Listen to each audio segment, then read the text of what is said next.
नमस्कार दोस्तों, income tax law update में आपका स्वागत है।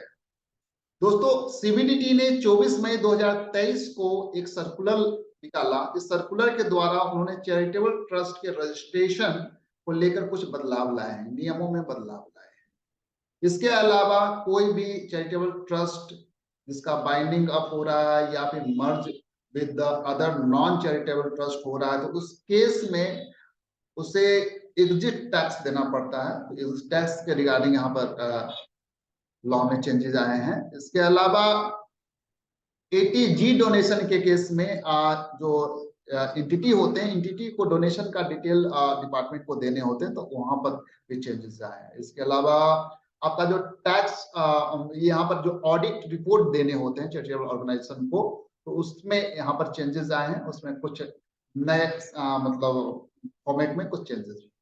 तो आइए देखते हैं वन बाय वन कि क्या क्या चेंजेस लाए गए हैं रजिस्ट्रेशन और अदर कंप्लेंट्स।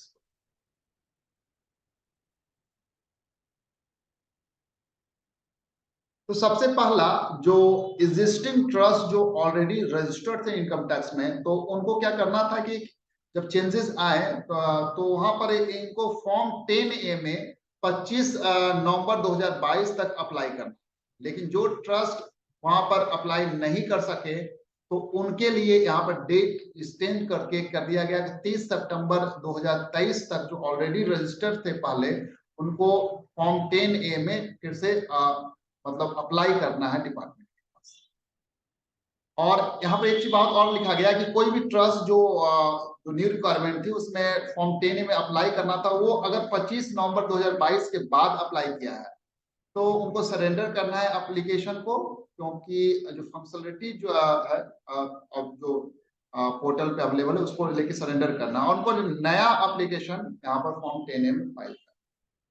जो ऑलरेडी मतलब 25 नवंबर 2022 तक जिन्होंने फाइल नहीं किया है, तो उनके लिए डेट एक्सटेंड करके यहाँ पर 30 सितंबर 2023 कर दिया गया है। और जिन्होंने फाइल 25 नवंबर 2022 के बाद किया है, तो उनको एप्लीकेशन को सरेंडर करना है पोर्टल पे और नया एप्लीकेशन फॉर्म 10A में फाइल करना है। और ये जो रजिस्ट्रेशन जो वैलिड होगा 5 साल के लिए वैलिड होगा।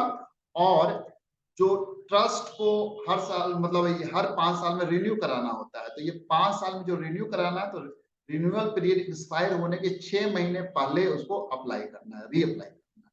तो ये एग्जिस्टिंग ट्रस्ट के लिए जो ऑलरेडी रजिस्टर्ड इनकम टैक्स है उसके लिए।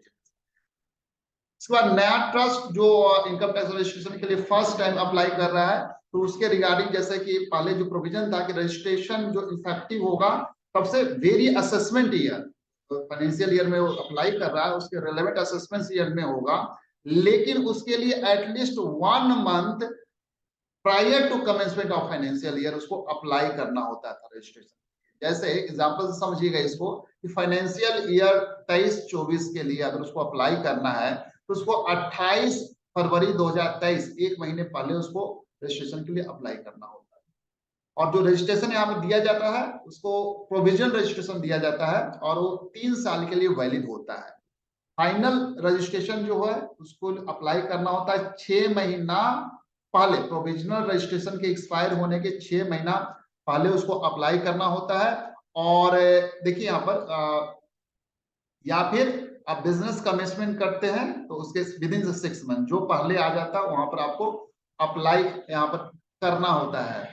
और तो ये जो प्रिस्क्राइब्ड फॉर्म जो है यहाँ पर देख रहे हैं आप, फॉर्म नंबर 10AB, तो फॉर्म नंबर 10AB में उसको अप्लाई करना होता है। इसका जो पीरियड होता है फाइनल रजिस्ट्रेशन का जो पीरियड है जो अप्लाई करने का, वो जो है देखिए, एक तो पहला जो है कि जो फर्स्ट टाइम अप्लाई कर रहे हैं, तो पहले था कि फाइनेंशियल ईयर के 1 महीने पहले अप्लाई करना होता था। ठीक है, अब वो पीरियड मतलब वो जो 1 महीना पहले था उस रिक्वायरमेंट को हटा दिया गया है। तो जब अप्लाई करेंगे किसी भी समय वो अप्लाई कर सकते हैं, तो जो मतलब फाइनेंशियल ईयर के लिए वैलिड होगा जब से वो अप्लाई करेंगे वो।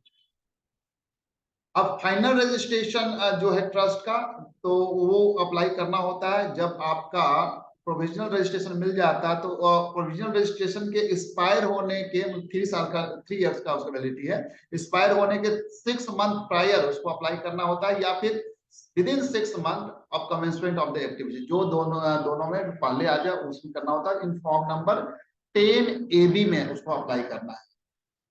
जैसे यहाँ पर जैसे कि date of final registration of trust, अगर कोई यहाँ पर 30 सितंबर 2022 जो था किसी का, तो उसको एक्सटेंड करके यहाँ पर 30 सितंबर 2023 कर दिया गया है। तो यहाँ पे एक्सटेंशन है वहां पर।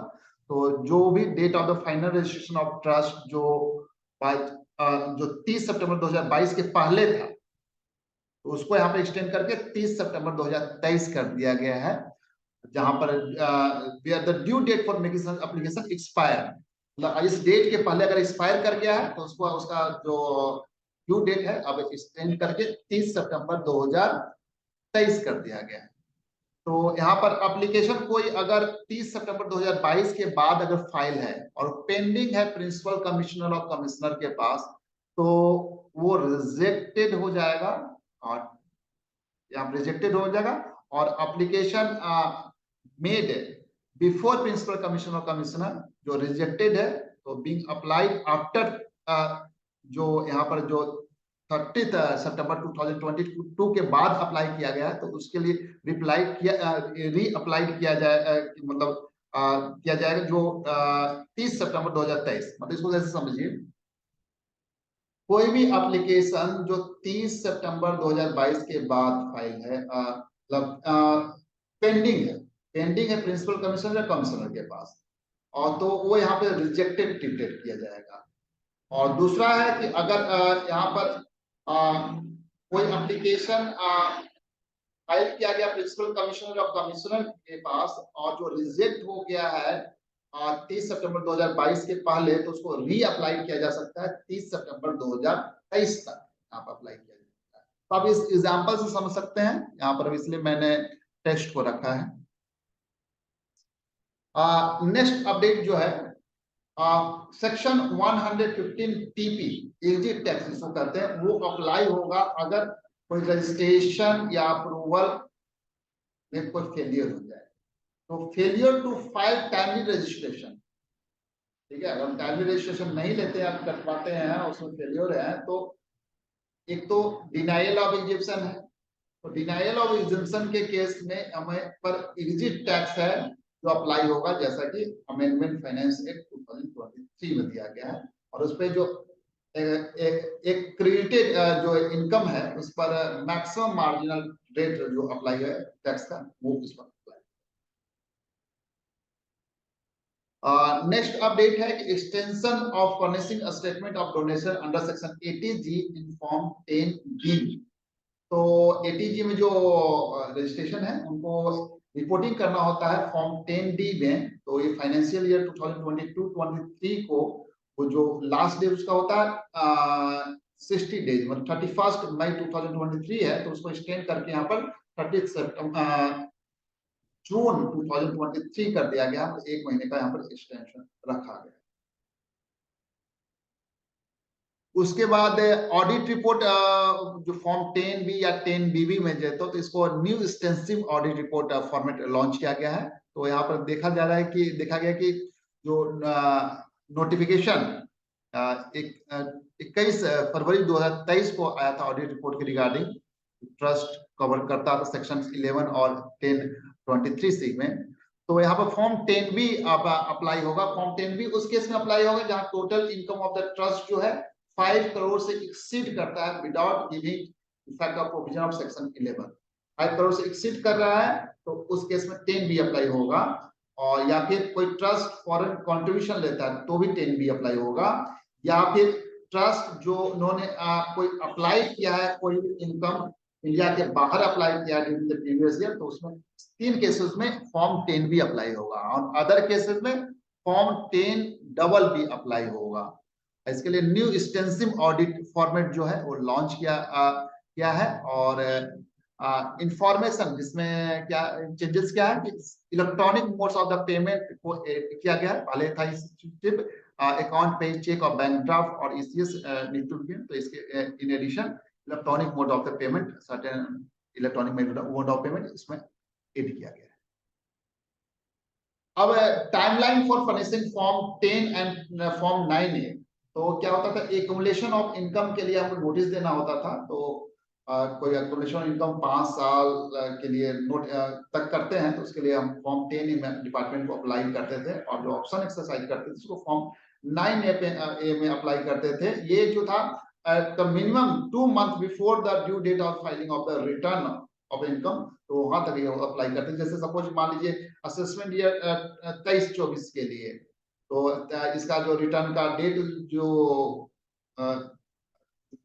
था इन ऑडिट केसेस में, जैसे कि 31 अक्टूबर था, 2 मंथ पहले में 31 अगस्त 2023 एंड टिल 31 मई 2023 इन नॉन ऑडिट केसेस, जैसे कि 31 जुलाई है तो उसका 2 महीना पहले।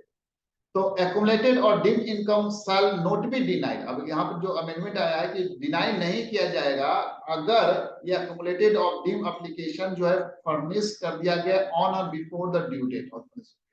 पहले क्या था, due date of the return filing से 2 महीना पहले इसको सबमिट करना। अब यह है कि अब रिटर्न फाइलिंग के ड्यू डेट तक इसको सबमिट करना है, 31 जुलाई और 31 तो ये अमेंडमेंट है यहाँ पे चैरिटेबल ट्रस्ट के रिगार्डिंग। तो आप जो रजिस्ट्रेशन अप्लाई कर रहे हैं, न्यू रजिस्ट्रेशन या फिर प्रोविजनल जिनका ड्यू हो रहा है, तो उनके लिए, और फिर ऑडिट रिपोर्ट के रिगार्डिंग ये चेंजेस हैं।